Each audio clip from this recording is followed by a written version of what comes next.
এটা হয়তো আপনি বিশ্বাসও করবেন না, কিন্তু এটাই সত্য। একটি মেয়ে রাস্তায় ফুল বিক্রি করতেছিল, কিছু মানুষ তার সামনে যায় এবং তার ছবি তোলে এবং ভিডিও করে এবং মেয়েটি ভাইরাল হয়ে যায়। আমার প্রশ্ন হচ্ছে, ওই জায়গায় কিংবা বাংলাদেশে কি আর কোনো বাচ্চা কিংবা আর কোনো ছেলে মেয়ে ফুল বিক্রি করে না? তাহলে তাদের সাথে কেন মানুষ গিয়ে ছবি তোলে না, তাদেরকে ভিডিও করে না? পার্থক্যটা কোথায়? যোগ্যতায়? পরিশ্রমে? উত্তরটা হচ্ছে না, পার্থক্যটা হচ্ছে চেহারায়। শুনতে খারাপ লাগলেও এটাই সত্য। মানুষ সুন্দরকে ভালোবাসে, সুন্দরকে কাছে চায় এবং সুন্দরকে সাহায্য করতে পছন্দ করে। এটা আসলে কোনো সমস্যা না, এটাই বিজ্ঞান।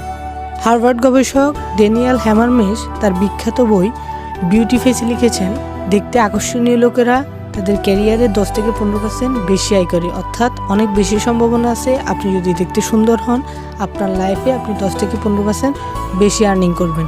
শুধু তাই নয়, প্রিন্সটনের গবেষণায় দেখা গেছে মানুষ কোনো অপরিচিত মানুষের সাথে সাক্ষাৎ হলে 0.1 সেকেন্ড সময়ে তার চেহারা দেখে সিদ্ধান্ত নিয়ে নেয় যে সে বিশ্বাসযোগ্য কিনা, সে সক্ষম কিনা।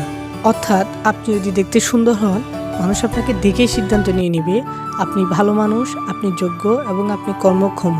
এই বায়াসনেসের নাম হ্যালো ইফেক্ট। এই লুকিজম, সেক্সিজম এবং র্যাসিজমের মতোই বৈষম্য, কিন্তু এটা নিয়ে আমরা কেউই কথা বলি না, কারণ এটা নিয়ে কথা বললে আমাদের নিজেদের উপর আঙুল ওঠে।